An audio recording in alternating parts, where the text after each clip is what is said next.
ఎన్నికలు 6 నెలలు అటు ఇటు అయితే అంటున్నారు. కాబట్టి అంటే మీ పిల్లగాడు 5వ తరగతి నుంచి డిగ్రీ దాకా చదువుకున్నా, ఇంజనీరింగ్ చేసినా, ఏం చేసినా ప్రభుత్వమే ఆ ఖర్చు భరించి ఉచితంగా విద్యనివ్వాలనేటటువంటి మా సంకల్పం.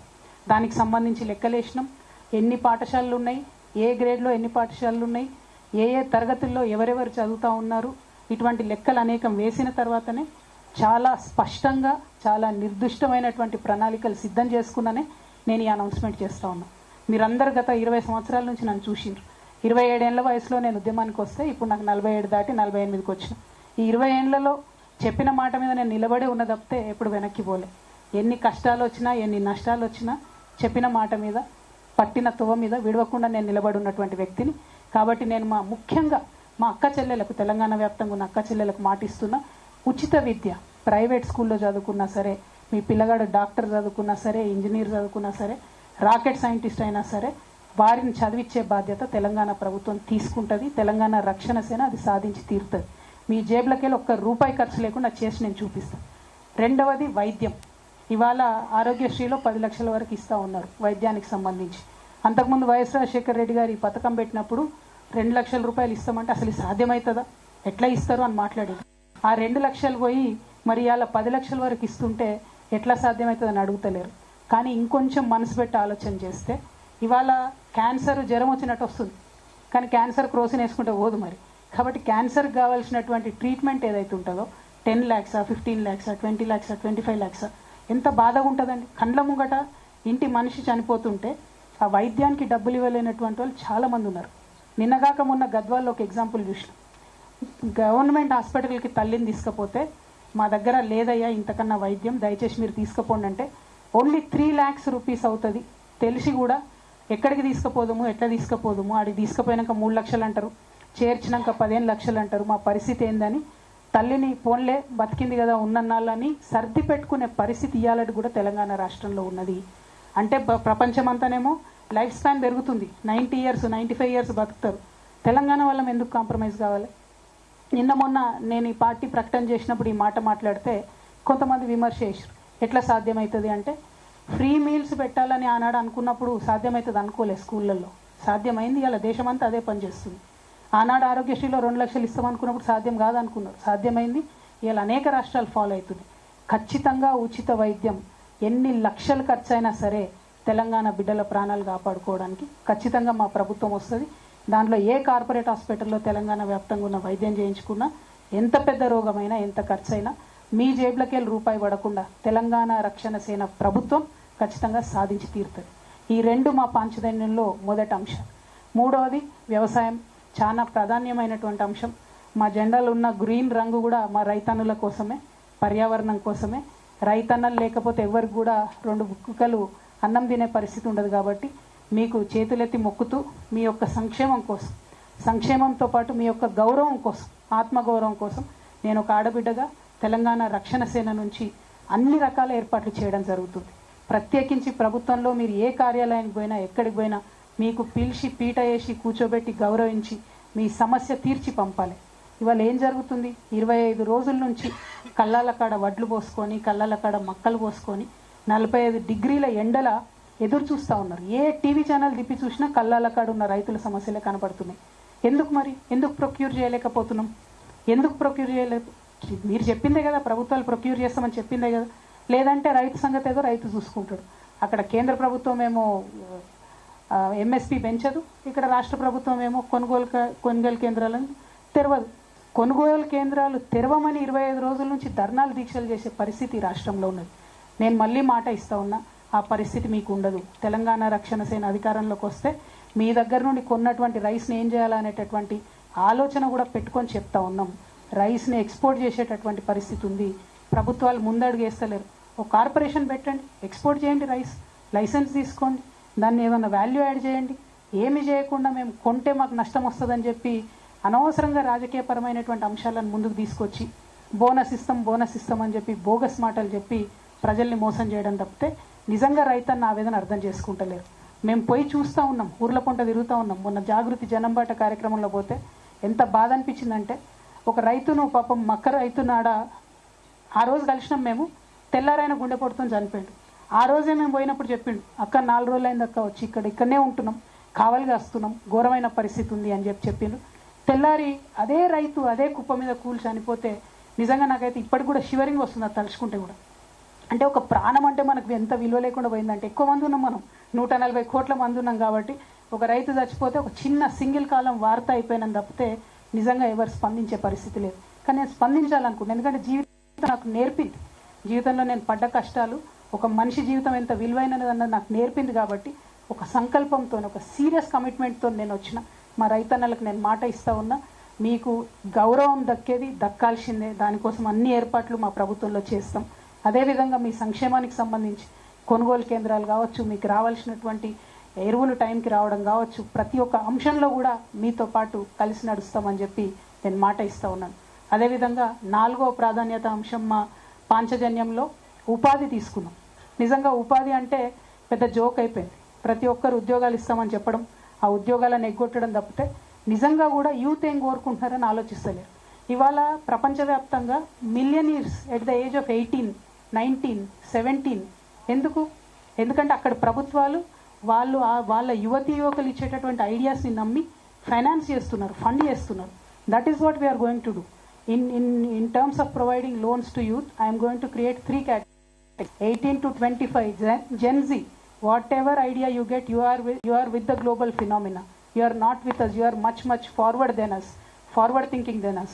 We are going to support any ideas from the age of 18 to 25 in a separate category, because your businesses will be very forward thinking, in sync with the global phenomena. We will respect that. We will trust you. I want to trust my Gen Z. Notification ఒకటేసారి వేస్తాం, దానికి తగ్గ ప్రణాళికలు ఉన్నాయి కాబట్టి చాలా బలంగా ఆలోచించే నిర్ణయం తీసుకొని మేము చెప్పడం జరుగుతాం. ఇక 5వది అత్యంత ముఖ్యమైనటువంటిది సామాజిక న్యాయం. మరి ఈ మొత్తం మిగతా 4 అంశాల్లో పాంచజన్యంలో కూడా ఎక్కడైనా నేను మాత్రం మా ఆడబిడ్డలకు భరోసా ఇస్తున్నా, first priority to women always.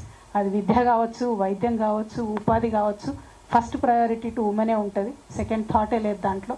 సామాజిక న్యాయానికి వచ్చేటప్పటికి మన ఎస్సీ మిత్రులు ఉన్నారు, ఎస్టీ మిత్రులు ఉన్నారు, బీసీలు ఉన్నారు, మైనారిటీస్ ఉన్నారు.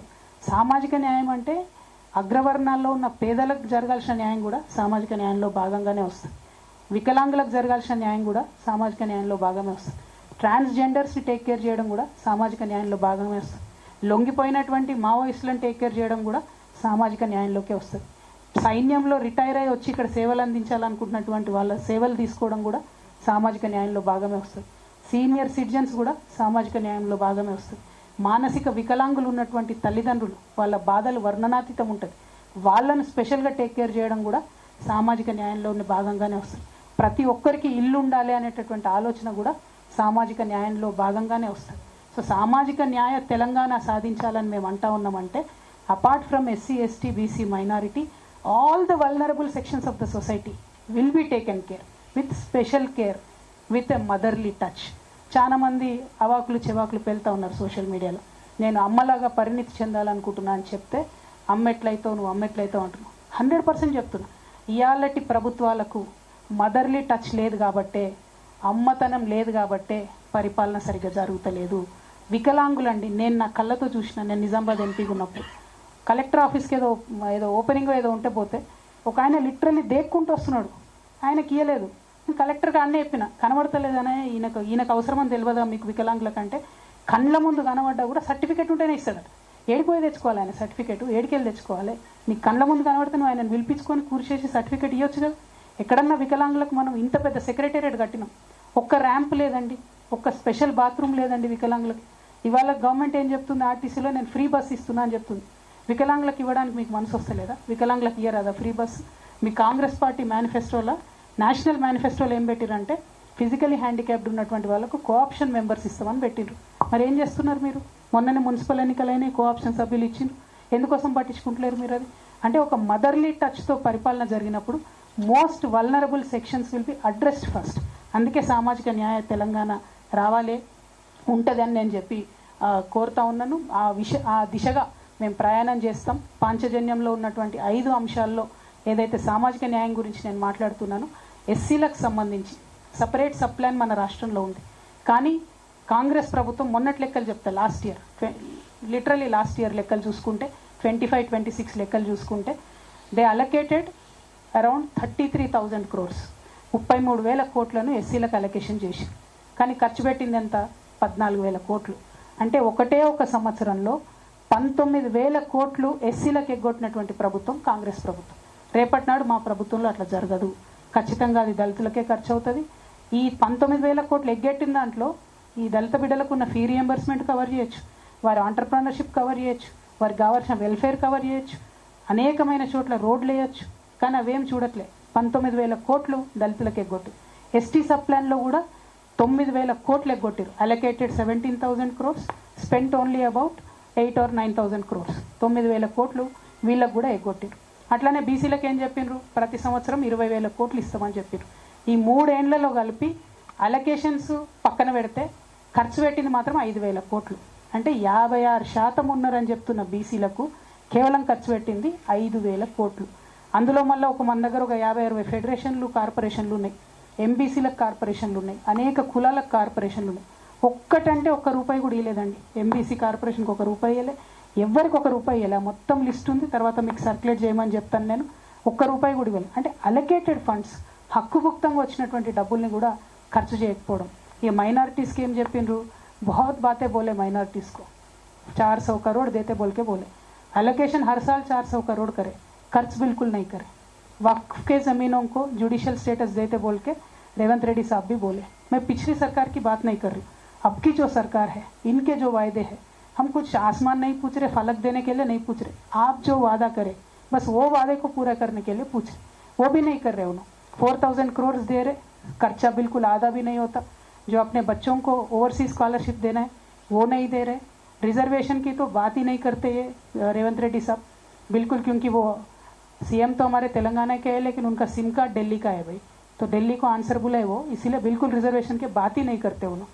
Other than that anything related to minorities, no special interest. They promised Christian minorities, women particularly, will be given 50,000 loans. Zero allocation till now. Not even one single Christian woman got any loan. Sikh minorities, they were promised to be given a separate corporation. Nothing to that regards. So anything related to minorities, religious minorities, Congress government has utterly failed them. So in this sense, ఈ కాంగ్రెస్ ప్రభుత్వాన్ని మనము అనేక రకాలుగా చెప్పొచ్చు, but మా పాంచజన్యాన్ని నేను పూర్తి చేసి మళ్ళీ అటువైపు వెళ్తా. సో అల్టిమేట్గా మేము అనుకునేటటువంటి పాంచజన్యం అనేటటువంటి కార్యక్రమంతో సర్వోదయ తెలంగాణ సాధిస్తామనే విశ్వాసం మాకున్నది. మా ఆడబిడ్డల్ని, మా రైతన్నల్ని, మా యువ మిత్రుల్ని, మా జెన్జీ వారియర్స్ని, ప్రతి ఒక్కరిని నేను రిక్వెస్ట్ చేస్తూ ఉన్నా, తెలంగాణ రక్షణ సేన వచ్చిందే తెలంగాణ ప్రజల ఆకాంక్షలను రక్షించడం కోసం. అందరికన్నా ముఖ్యంగా ఎవరైతే ఉద్యమకారులు, ఎవరైతే అమరవీరులు తెలంగాణ కోసం ప్రాణాలు అర్పించిందో ఆ ఉద్యమకారుల కోసం సపరేట్గా 1,00,000 సూపర్ న్యూమరీ జాబ్స్ వేస్తామని చెప్పినాం. ఆ రోజు ఎందుకు వేస్తాం ఈ సూపర్ న్యూమరీ జాబ్స్? ప్రతి ఊర్లో మేము చెప్పేటటువంటి ఈ పాంచజన్యం ఇంప్లిమెంట్ అవుతుందా లేదా చూసేదే, కాపలా కాసేదే మా ఉద్యమకారులు. ఖచ్చితంగా ప్రతి ఊర్లో, ప్రతి మండల స్థాయిలో, ప్రతి జిల్లాలో మా ఉద్యమకారులు ఎవరైతే ఉంటారో వాళ్ళు ఈ పాంచజన్యం ఎట్లా ఇంప్లిమెంట్ అవుతుందో మా ప్రభుత్వంలో వాళ్ళే చూస్తారు, వాళ్ళే మానిటర్ చేస్తారు, వాళ్ళే చెప్తారు. కాబట్టి 1,00,000 సూపర్ న్యూమరీ జాబ్స్ ఉద్యమకారుల కోసం క్రియేట్ చేస్తాం. ఇంకొక మాట ఖచ్చితంగా మనందరం గుర్తు తెచ్చుకోవాలి. తెలంగాణ అభివృద్ధిలో బలైపోయినటువంటి భూ నిర్వాసితులు ఎవరైతే ఇండ్లు కోల్పోయినారో, ఎవరైతే భూములు కోల్పోయినారో వాళ్ళ గురించి ఎవ్వరు మాట్లాడతలేరు. ఇప్పటికే 60,000 పైచిలకు మంది ఉన్నారు. కోల్పోయినటువంటి వాళ్ళు కంటిన్యూస్గా ఏదో ఒక చోట లిటిగేషన్ అయ్యి తప్ప వాళ్ళకి ఎవరికి కూడా ప్రశాంతంగా చెక్ వచ్చింది లేదు, ఇంకొక రకంగా రిలీఫ్ వచ్చింది లేదు. కాబట్టి భూ నిర్వాసితుల పక్షాన తెలంగాణ రక్షణ సేన ఉంటుందని చెప్పి వాళ్ళందరికీ విశ్వాసం కల్పిస్తూ మీకు అవసరమైతే లీగల్ హెల్ప్ కూడా మేము చేస్తామని ఈ సందర్భంగా తెలియజేస్తూ ఉన్నాం. మరి ఇవన్నీ ఒక ఎత్తు అయితే, మేము ఖచ్చితంగా ఇప్పుడు అధికారంలో ఉన్నటువంటి కాంగ్రెస్ పార్టీ మీద ఈ 2 years సీఎం గారు చెప్తున్నట్టు ఇంకో 6 నెలలు బోనస్ అయితే 2.5 years అలుపులేని అలసట్లేని పోరాటం ఖచ్చితంగా చేస్తాం.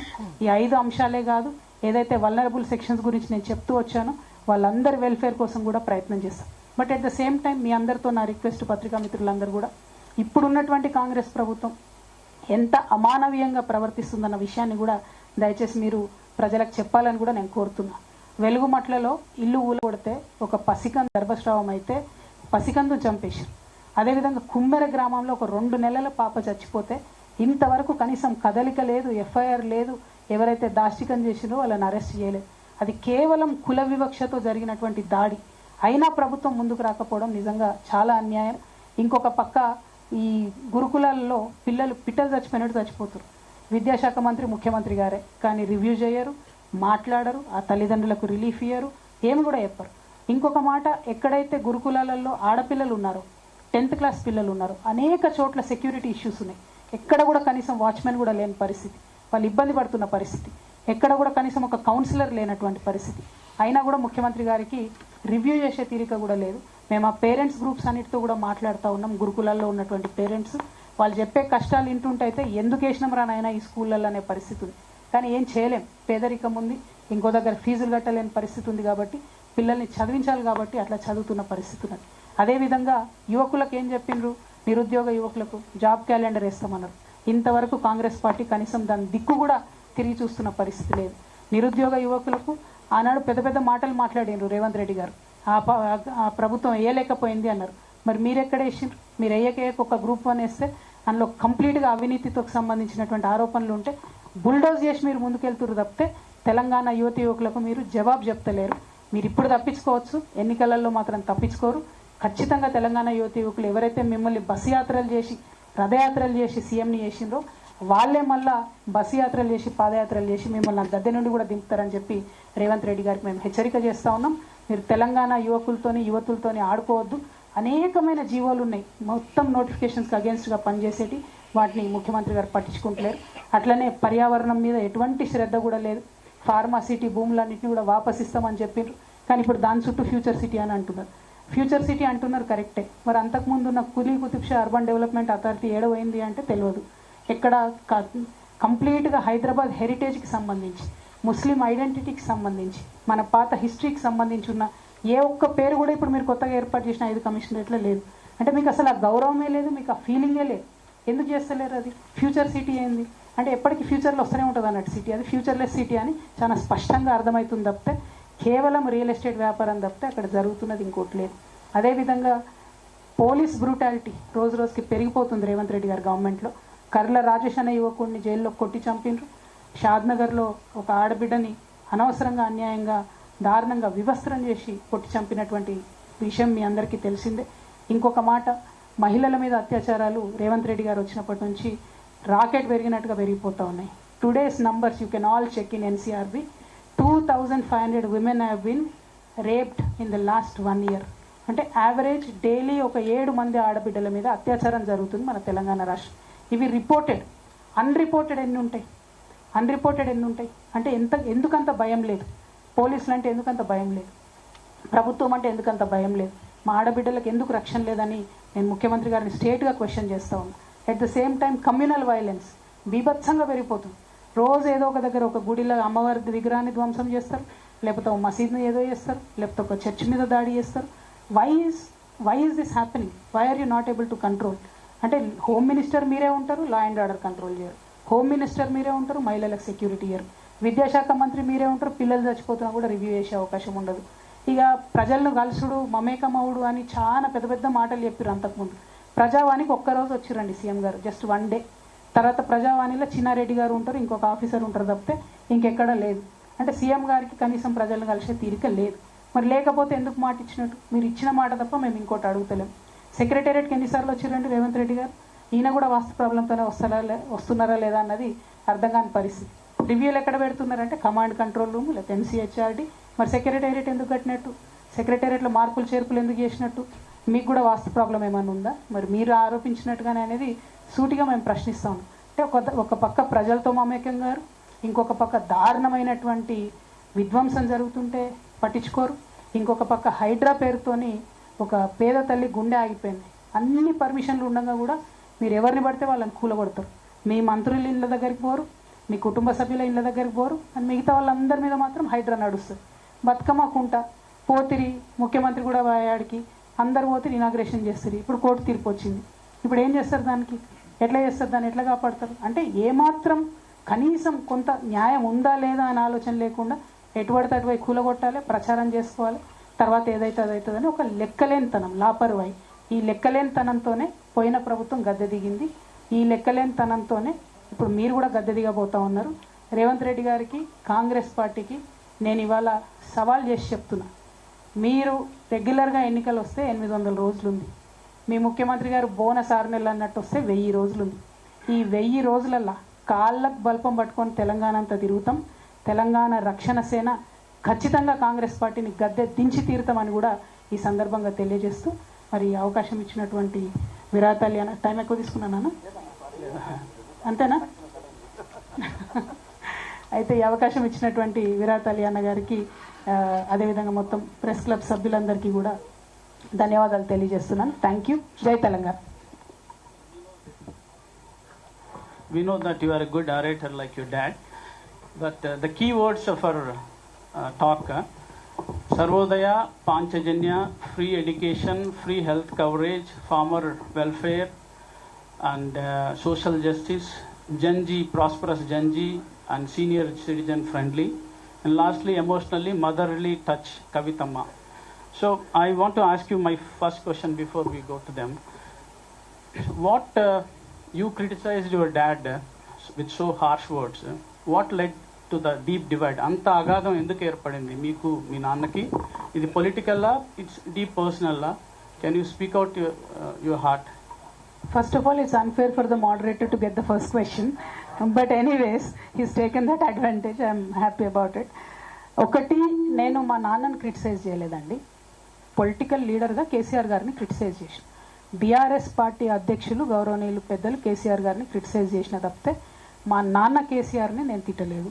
మా నాన్న కేసీఆర్తో నాకు ఎటువంటి ప్రాబ్లం లేదు. నాన్నగా ఆయన లేకపోతే నాకు జన్మనే లేదు. నేను ఒక హిందూ మహిళగా రోజు పొద్దున్న లేస్తే పూజ మెడిటేషన్ చేసే మహిళగా చెప్పేటటువంటి ఫస్ట్ 5 పేర్లలో తల్లిదండ్రుల పేరు కూడా ఉంటుంది. తల్లిదండ్రులతో నాకు ఎటువంటి సమస్య లేదు. బీఆర్ఎస్ పార్టీ అధ్యక్షులు కేసీఆర్ గారితో ఖచ్చితంగా నాకు ఐడియాలజికల్ విభేదాలు ఉన్నాయి. మొన్న విమర్శించిన, రేపు కూడా విమర్శిస్తా. తప్పు చేస్తే నేను తప్పు చేస్తే అట్లనే బీఆర్ఎస్ పార్టీ వాళ్ళు కూడా నన్ను విమర్శించవచ్చు. నేను వ్యక్తిగతంగా ఒక మాట కూడా అనలేదు. బీఆర్ఎస్ పార్టీ ఫస్ట్ వచ్చినటువంటి ప్రభుత్వంగా వారు కొన్ని పనులు చేసి ఉంటే తెలంగాణకు బాగుండేది. ఆ పనులు చేయకపోవడం వల్ల ఏమైంది? ఒక కాన్సెప్ట్ ఉంటుంది సుధాకర్ రెడ్డి గారు, లాస్ట్ ఆపర్చునిటీ కాస్ట్ అంటారు దాన్ని. If you lose an opportunity, ఒక అవకాశాన్ని మీరు వదులుకుంటే దానివల్ల వచ్చే నష్టం. తెలంగాణలో తొట్టతొలి ప్రభుత్వంగా ఏర్పడ్డటువంటి బీఆర్ఎస్ ప్రభుత్వం ఏదైతే కృష్ణా గోదావరి నదుల నీళ్లను కరెక్ట్గా వాడుకోనగలిగి ఉంటే మన రైతన్నలకు వారు అధికారంలో ఉన్న 10 సంవత్సరాలలో 2,50,000 కోట్ల రూపాయల సంపద డైరెక్ట్గా రైతులకు అందేది. కృష్ణా నీళ్ళు వచ్చి ఉంటే మన పొలాలకు, గోదావరి నీళ్ళు వచ్చి ఉంటే 1,21,000 కోట్లు కేవలం ఈ 2 ప్రాజెక్టులకు పెట్టిండ్రు. ఏది? కాళేశ్వరం, అట్లానే పాలమూరు రంగారెడ్డి. 1,21,000 పెట్టి 2 ప్రాజెక్టులు కడితే ఇచ్చింది నీళ్ళు ఎన్నిటికీ అంటే 1,00,000 ఎకరాలకు ఇచ్చారు. నేను దాన్ని క్రిటిసైజ్ చేసిన, బీఆర్ఎస్ పార్టీ అధ్యక్షుడిగా ఖచ్చితంగా వారిని క్రిటిసైజ్ చేసిన, ఇవాళ చేసిన, రేపు కూడా చేస్తాను. ఎందుకంటే ఆ last opportunity cost only for farmers is 2.5 lakh crores. ఆ సంపద డైరెక్ట్గా మా రైతన్నల జేబులకు పోయేది, అది పోయింది. ఇంకొకటి లాస్ట్ ఆపర్చునిటీ కాస్ట్లో మొత్తం 2001 నుంచి 2014 దాకా తెలంగాణ రాష్ట్రం వచ్చే వరకు కొట్లాడినటువంటి యువకులకు ఉద్యోగ అవకాశాలు ఇవ్వకుండా ఒక 10 సార్ల పేపర్ లీక్ అయ్యి, అంత పెద్ద ఐటీ మినిస్టరు, అన్ని దేశాలకు పోయి స్పీచ్లు ఇచ్చే ఐటీ మినిస్టర్ కేటీఆర్ గారు ఉండంగా టీసీఎస్ లాంటి కంపెనీతో మాట్లాడుకొని ఫుల్ ప్రూఫ్గా మనం ఎగ్జామ్స్ పెట్టలేమా అండి? టోఫెల్ పెట్టడంతో మాట్లాడుకొని పెట్టలేమా? జిఆర్ఈ పెట్టడంతో మాట్లాడుకొని పెట్టలేమా? ఎట్లా ఫెయిల్ అవుతుంది? మన గ్రూప్ 1 ఎందుకు ఫెయిల్ అవుతుంది? 10th క్లాస్ పరీక్షల పేపర్ ఎందుకు లీక్ అవుతుంది? ఆ ఫెయిల్యూర్ వల్ల ఇప్పుడు ఏమైంది? ఇవాళ రేపు ఉన్న ఫాస్ట్ జనరేషన్లో ఎవ్రీ 7 years కొత్త జనరేషన్ వస్తుంది. 10 years లేదు ముందులాగా. అంటే తెలంగాణ రాష్ట్రం వచ్చినాక ఫస్ట్ 10 ఏళ్ళు, ఇప్పుడు ఈ కాంగ్రెస్ ప్రభుత్వంలో వచ్చిన 2.5 years చూసుకుంటే 2 generations ఉన్న పిల్లలు లాస్ అయినరు. మీ అందరికీ తెలుసు, ఒక్క గవర్నమెంట్ ఉద్యోగం కోసం 1,00,000 మంది రాస్తారు దానికి exam. At any point of time 30 to 40 lakh people Telangana యువకులు ఎగ్జామ్ ప్రిపరేషన్లే ఉంటారు. మరి వాళ్ళందరిది లాస్ట్ ఆపర్చునిటీ కాస్ట్ కాదా? వాళ్ళ జీవితంలో వాళ్ళు కోల్పోయిన ఉద్యోగాలు, వాళ్ళు కోల్పోయిన అవకాశాలు, వాళ్ళ కుటుంబ సభ్యులు పడ్డ ఇబ్బందులు, ఆ లాస్ట్ ఆపర్చునిటీ కాస్ట్ అనేది ఖచ్చితంగా బీఆర్ఎస్ ఖాతాలోకే పోతుంది. కాబట్టి బీఆర్ఎస్ అధ్యక్షుడు కేసీఆర్ గారిని నేను విమర్శించిన తప్పితే నేను మా ఫాదర్ కేసీఆర్ గారిని విమర్శించలేదు. పొలిటికల్ లీడర్ కేసీఆర్ గారిని విమర్శించినాను, రేపు కూడా విమర్శిస్తాను. కవిత గారు, మధు ఆర్టీవీ. మీరు 25వ తారీఖు పార్టీ ప్రకటించినప్పుడు ఒక పేరు వచ్చింది, తెలంగాణ రాష్ట్ర సేన అని. సో ఈ మధ్య 2 రోజుల క్రితమేమో తెలంగాణ రక్షణ సేన అని ఉంది. సో కొంత కన్ఫ్యూజన్ ఉంది, ప్రజలకు ఒక క్లారిటీ ఇవ్వండి. ఎందుకు ఆ పేరు ముందుగా మీరు ప్రకటించాల్సి వచ్చింది? తెలంగాణ రక్షణ సేన అన్నది ఎన్నికల కమిషన్ మాకు ఇచ్చినటువంటి పేరు. ఆ లాయర్ గారితో మాట్లాడి వారి పర్మిషన్తోనే మేము కండువాలు కానీ పేర్లు కానీ అఫీషియల్గా వాడుకుంటా ఉన్నాం. అయితే అంతకన్నా ముందు అనేక కుట్రలు జరిగినాయి. మేము అప్లై చేసిన పేర్లు కానీ ఇంకోటి కానీ రానియొద్దు అని అనేక కుట్రలు జరిగినాయి. కాబట్టి చాలా వ్యూహాత్మకంగా మేము అనేకమైన టాక్టిక్స్ పాల్గొంటూ వచ్చినాం, అనేకమైన టాక్టిక్స్ని చేసుకుంటూ వచ్చినాం. అట్లా రావడం ద్వారానే ఫైనల్గా మా అప్లికేషన్, మేము తెలంగాణ ప్రజా జాగృతితో పెట్టుకున్న అప్లికేషన్ ఏదైతే ఉందో అది మంచిగా ముందుకెళ్ళడం జరిగింది. లేకపోతే అక్కడ కూడా అనేకమైన కుట్రలు జరిగినాయని తెలిసింది కాబట్టే లాంచ్ రోజు ఆ టైం ముహూర్తం సెంటిమెంట్ కాబట్టి నేను ఆ టైంకి అనౌన్స్ చేసిన. పేరు మాత్రం వ్యూహాత్మకంగానే రకరకాలుగా చెప్తూ వచ్చినాం. బట్ అల్టిమేట్గా ఎన్నికల సంఘం నుండి మాకు వచ్చిన పేరు తెలంగాణ రక్షణ సేన. అంటే టీఆర్ఎస్ అనేది నిజంగా నాకే రాసి పెట్టున్నట్టుంది బ్రదర్. అది నేను థర్డ్ చాయిస్ పెట్టిన, ఫస్ట్ చాయిస్ పెట్టలేదు, సెకండ్ చాయిస్ పెట్టలేదు. 5 పేర్లు అడితే అందులో టీఆర్ఎస్ అనే పేరు వాళ్ళు వెతికి మరీ రక్షణ సేన ఇచ్చిండ్రు. కాబట్టి ఐఎమ్ హ్యాపీ. దేవుడు దయ ఉంది, దైవ నిర్ణయంగా నేను భావిస్తూ ఉన్నా. కాబట్టి తెలంగాణ రక్షణ సేన పేరుతోనే ప్రజల మధ్యలోకి వెళ్తాం, వారి ప్రేమను పొందగలుగుతామని కూడా నేను భావిస్తాను. కవిత గారు, మధు అండి ఇక్కడ మధు ఆర్టీవీ నుంచి. మీరు పార్టీ అనౌన్స్మెంట్ చేసినప్పటి నుంచి కాస్త విమర్శలు బయట నుంచి అందరూ అన్ని పార్టీల నుంచి చేస్తూ ఉన్నారు. డైరెక్ట్గా రాష్ట్ర ముఖ్యమంత్రి రేవంత్ రెడ్డి స్టేట్మెంట్ చేశారు, ఉన్న పార్టీకే దిక్కు లేదు, కొత్త పార్టీ వచ్చి ఏం చేస్తుంది, వాళ్ళ ఇంటి పంచాయతీ మాకు రుద్దొద్దు అనేటువంటి స్టేట్మెంట్. ధర్మపురి అరవింద్ ఏమో మొన్నటిదాకా పిట్టల ద్వారా ఇప్పుడు పిట్టల ద్వారా సార్ అని. కోమటిరెడ్డి బ్రదర్స్ ఒక పెద్ద జోక్, కవిత పార్టీ పెట్టడం. 6 ఏళ్ళు నేను ఎమ్మెల్యే అయితే నేనే కాలేదు ముఖ్యమంత్రి, ఆమె ఎట్లయితుంది, తండ్రికి విలువనివని ఆమె తల్లి ఎట్లయితుంది అనేటువంటి స్టేట్మెంట్ చేశారు కోమటిరెడ్డి బ్రదర్స్. ముగ్గురు తిట్టమంటావా అని ఒకటేసారి అంటే ఇప్పుడు పాయింట్ ఏంటంటే భారతీయ జనతా పార్టీకి వాస్తవానికి తెలంగాణలో స్పేస్ లేదండి. వాళ్ళు సామాజిక న్యాయానికి బద్ధ వ్యతిరేకులు, బద్ధ విరోధులు. 12 ఏళ్ళు వాళ్ళ ప్రభుత్వంలో ₹1 తీసుకురాలి తెలంగాణకు. ఎవరైతే విమర్శ చేసిన అరవింద్ మా కర్మగాలి, మా నిజామాబాద్ ఎంపీ, ఆయనకి నేను మళ్ళీ చెప్తున్నా, మీరు బుద్ధి తెచ్చుకోండి బ్రదర్, కొంచెం ఇప్పటికన్నా ₹2 పట్టుకురండి, మన రాష్ట్రానికి తీసుకురండి. మీ ప్రధానమంత్రి గారు పోయినసారి ఎన్నికలలో పాలమూరుకు వచ్చి పాలమూరు రంగారెడ్డికి నేను ప్రత్యేక హోదా, నేషనల్ స్టేటస్ ఇస్తా అని చెప్పి అది పట్టుకురండి జరా. ఇప్పుడు 10వ తారీఖు మోడీ గారు వస్తున్నట్టున్నారు కదా, మరి తీసుకొని వస్తారా పాలమూరు రంగారెడ్డి, లేదా 2-3 లక్షల కోట్లు మూట తీసుకొని వస్తారా? అట్లా తీసుకురండి. నన్ను తిడితే ఏమొస్తుంది బీజేపీ వాళ్ళకు చెప్పు. నేను చేసేది నా పని నేను చేసుకుంటూనే పోతా, తెలంగాణ ప్రజల దగ్గర నేను పోతా, ప్రజలు ఏది చేస్తే అది అల్టిమేట్గా అవుతుంది. ఇక కాంగ్రెస్ పార్టీలో వాళ్ళు జోక్ అనుకున్నా ఏమనుకున్నా ఇట్లా మస్తు అనుకుంటారు. ఒక ప్రయత్నం మొదలుపెట్టినప్పుడు చాలా మంది డెమోక్రటిక్ సిస్టంలో కాన్స్టిట్యూషన్ని గౌరవించే వాళ్ళు చిన్న పార్టీ పెద్ద పార్టీ అని కాదు, పార్టీ ఉండడమే పవర్, ఒక పొలిటికల్ పార్టీగా ఉండడమే పవర్. అది పవర్లోకి వస్తుందా రాదా, ప్రతిపక్షంగా ఉంటుందా సెకండరీ. పార్టీ నడిపేటోళ్ళ సిన్సియారిటీని బట్టి ఆ పవర్ ఏందో తెలుస్తుంది మీకు. ఆ పవర్ ఏందో ఖచ్చితంగా ఇవ్వాలి. నన్ను జోక్ అన్న వాళ్ళకు కాలమే సమాధానం చెప్తుంది. పర్సనల్గా ఒక్కొక్కరికి నేను సమాధానం చెప్పాల్సిన అవసరం లేదు.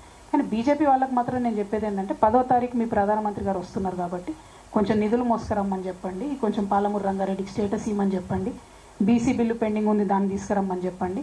మహిళా బిల్లును అక్కడ తెలిసి ఫెయిల్ అవుతుందని తెలిసి మహిళా బిల్లు ఇంట్రడ్యూస్ చేసిన బీజేపీని మాత్రం ఈ దేశ మహిళలు క్షమించరు, తెలంగాణ మహిళలు అసలుకే క్షమించరు. కాబట్టి ఆ మహిళా బిల్లును జర క్లారిటీ తీసుకొని రండి తప్పితే నా మీద విమర్శ చేస్తే ఏమొస్తుంది. రాహుల్ జీ బోలి. అక్క నేను కరుణాకర్ 10 టీవీ అక్క కరుణాకర్ 10 టీవీ. హలో. మీరు ఇప్పుడు ప్రస్తుత పరిస్థితుల్లో అప్పు చేస్తే గానీ అభివృద్ధి సంక్షేమ కార్యక్రమం అమలు చేయని పరిస్థితి మన రాష్ట్ర ఆర్థిక పరిస్థితి. అటువంటి సమయంలో మీరు ప్రకటించిన పాంచజన్యంలో ప్రధానంగా 2 ఉచిత వైద్యం, ఉచిత విద్య. అంటే మీరు ప్రైవేటు స్కూళ్లకు, ఇన్స్టిట్యూషన్స్కి ఫీజులు ప్రభుత్వం గడుపుతుందా, ప్రైవేట్ హాస్పిటల్స్ ప్రభుత్వమే ఫీజులు చెల్లిస్తుందా, ఇట్లా మీరు దాన్ని కొంచెం వివరించారు. 100%. ఇప్పుడు చూడండి బ్రదర్, మీరు అన్నారు అప్పులు తెస్తేనే తెలియదని. ఇప్పుడు as on today this year Telangana expected revenue GST నుంచి ఒక 60,000 కోట్లు వస్తుంది బ్రదర్, ఎక్సైజ్ నుంచి ఒక 50,000 కోట్లు వస్తుంది, పెట్రోల్ అమ్మకాలతోనే ఒక 19,000 కోట్లు వస్తుంది, ఈ ఇండస్ట్రీస్ ఇచ్చే ట్యాక్స్తో ఒక 10,000 కోట్లు వస్తుంది, నాన్ ట్యాక్స్ రెవెన్యూ ఒక 35,000 crores వస్తుంది. అట్లా ఇప్పుడు మైనింగ్ దీని నుంచి ఒక 8,000 కోట్లు వస్తుంది. సో ఇట్లా మళ్ళీ స్టేట్ డెవల్యూషన్ నుంచి వచ్చే డబ్బులు అవి సపరేట్ వస్తాయి. ఇవన్నీ కూడితే మీకు దాదాపుగా 60-50 1,80,000 కోట్ల దాకా మీకు డైరెక్ట్ మన కళ్ళ ముంగటనే కనబడుతుంది. అంటే 1,83,000 కోట్లు కాకుండా ఎప్పుడు ఎవ్రీ ఇయర్ మనము డెఫిసిట్ పూరించుకోవడానికి దాదాపుగా 50,000 to 60,000 వరకు తెచ్చుకుంటూ ఉంటాం అప్పులు. అది చేయాలి కూడా, అప్పులు తెచ్చుకుంటుంటాం, రొటేషన్ అవుతూ ఉంటుంది.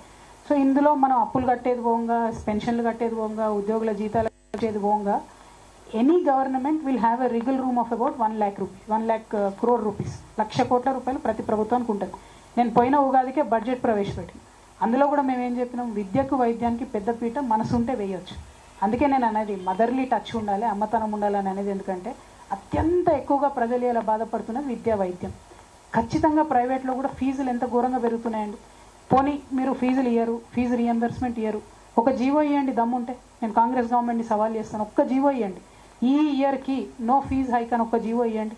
ఇక్కడ మీరు కూర్చున్న జర్నలిస్టులు కూడా కడుతున్నారు కదా ఫీజు, 25%, 30%, 40% పెంచినటువంటి స్కూళ్ళు కూడా ఉన్నాయి. ఒక్క జీవో ఇవ్వండి. అది మీరు చెప్పిన మాటనే కదా, ఫీజు నియంత్రణ చేస్తామని మీరే చెప్పిన మాట కదా. సో ఖచ్చితంగా గవర్నమెంట్లో ఉండే రిగిల్ రూమ్కి నా ప్రాధాన్యత అంశాలు, నా ప్రజలకు కావాల్సిన ప్రాధాన్యత అంశాలు విద్యా వైద్యం. దానికి అవుట్ రైట్గా 30 వేల కోట్లు పెట్టినా కూడా, 60 వేల కోట్లు పోయినా కూడా, యూత్కి ఇచ్చే లోన్లు ఒక 10,000 కోట్లు పోయినా కూడా, వ్యవసాయానికి ఇచ్చేటటువంటిది ఇంకో 10-15 వేల కోట్లు పోయినా ఇంకో 10,000 కోట్లు కూడా అదనంగా ఉంటాయి. 1,00,000 కోట్లు నువ్వు ప్రజల కోసం పెట్టాలని అనుకుంటే ఆ బడ్జెట్ అదనంగా ఉంటుంది. నేను లెక్కలు మీకు మీదనే చెప్పిన కదా, ఇంకా డీటెయిల్ కూర్చొని చేస్తే చాలా అవకాశాలు ఉన్నాయి. కానీ ప్రభుత్వాలకు చేసే చిత్తశుద్ధి లేదు, ఆలోచన లేదు. ఖచ్చితంగా మేము వచ్చినాక విద్యా వైద్యానికి అత్యధిక ప్రాధాన్యత ఇస్తాం, కంప్లీట్ ఫ్రీ ఇస్తాం. మీరు ప్రైవేట్ స్కూల్లో చదువుకుని, ఎందుకంటే వాళ్ళు మా రిసోర్సెస్ కదా, చదువుకొని రేపు పొద్దున వాళ్ళు మనకే సంపాదించి పెడతారు కదా, అంతే. స్టేట్కే ఇన్కమ్ వస్తుంది కాబట్టి ఖచ్చితంగా దాని ప్రాధాన్యత అంశంగా టేకప్ చేస్తాం. Thank you. Hello ma'am, Krishnaveni from TV5. First of all, congratulations ఇంకా all the best. Thank you. And మీరు ఇప్పుడు మీ డాడ్ కాదు బీఆర్ఎస్ అధినేతని ప్రశ్నించాను, నేను విమర్శించాను అంటున్నారు. గత 10 ఏళ్లలో ఇదే పని చేయడానికి మీకు ఏం అడ్డొచ్చింది, ఇప్పుడు ఏం రిలీఫ్ ఇచ్చింది? థ్యాంక్ యూ అమ్మ. ఫస్ట్ ఆఫ్ ఆల్ ఉమెన్ కాబట్టి కంగ్రాచులేషన్స్ చెప్పింది. మా అన్నలు ఎవరు అడిగిన వాళ్ళు క్వశ్చన్స్ ఒక్కరు కూడా కంగ్రాచులేషన్స్ చెప్పలేదు. This point is very well noted. మా పట్ల జరుగుతున్న వివక్షను మేము తప్పకుండా గుర్తుపెట్టుకుంటాం. Second thing, you are very right అమ్మ. As a part of a system, ఏదైనా పార్టీలో ఉన్నా, ఒక ఆఫీస్లో ఉన్నా, ఉదాహరణకి ఇలా మీరు TV5లో పనిచేస్తున్నారమ్మా, మీ చైర్మన్ గారు తీసుకున్న నిర్ణయం మీకు ఏదైనా నచ్చదు అనుకోండి, వెళ్ళి చైర్మన్ ఛాంబర్లో చెప్తారు, సార్ ఇది బాగాలేదు సార్, కింద రెస్పాన్స్ బాగాలేదని. ఎట్ ఎనీ కాస్ట్ రెస్పాన్స్ బాగున్నా లేకపోయినా మీరు ఆ ప్రోగ్రామ్ చేయాల్సిందే అంటే చేస్తారు కదా, ఎందుకంటే ఆ పార్ట్ అండ్ పార్సల్ ఆఫ్ TV5లో మీరు ఉన్నారు కాబట్టి చేస్తారు. నేను part and parcel of KCR గారి పార్టీలో ఉన్నప్పుడు అనేక అంశాలు వోకల్గా వారికి చెప్పిన, కొన్ని అంశాలు ప్రూఫ్స్తో సహా జరుగుతున్నటువంటి అవినీతి మీద, జరుగుతున్నటువంటి అక్రమాల మీద ప్రూఫ్స్తో సహా కూడా ఇవ్వడం జరిగింది. చర్యలు తీసుకోలేదు, వారి నిర్ణయం అది, నాకు వారంత జ్ఞానం లేదు. మా బాస్గా ఉన్నటువంటి వ్యక్తి తీసుకున్న నిర్ణయానికి కట్టుబడ్డం అన్నది డెఫినెట్గా ఆ టైంలో నా డ్యూటీ, చేయాల్సింది, చేసిన నేను నా డ్యూటీ. అందుకోసం నేను తెలంగాణ ప్రజలకు క్షమాపణ కూడా చెప్పాను. నేను ఇంకొంచెం గట్టిగా ప్రయత్నించి ఉండాల్సింది, ఇంకొంచెం గట్టిగా నా వాయిస్ రేజ్ చేసి ఉద్యమకారుల పట్ల పనిచేయాల్సింది, ఇంకొంచెం గట్టిగా నా వాయిస్ రేజ్ చేసి అమరవీరుల కోసం పనిచేయాల్సిందని ఓపెన్గా నేను అమరవీరుల స్తూపం దగ్గర క్షమాపణ చెప్పిన. ఇవాళ కూడా నేను చెప్తున్నా, నేను చెప్పే ఈ పాంచజన్యం కావచ్చు, నేను చెప్పేటటువంటి ఉద్యమకారులది, అమరవీరులది, భూ నిర్వాసితుల పట్ల నేను కమిట్మెంట్తో లేకపోతే, నేను చెప్పే ఈ వల్నరబుల్ సెక్షన్స్ దగ్గర కమిట్మెంట్తో లేకపోతే, పక్కకే అసెంబ్లీ ఉంది, అసెంబ్లీ ముంగట్నే అమరవీరుల స్తూపం ఉంది.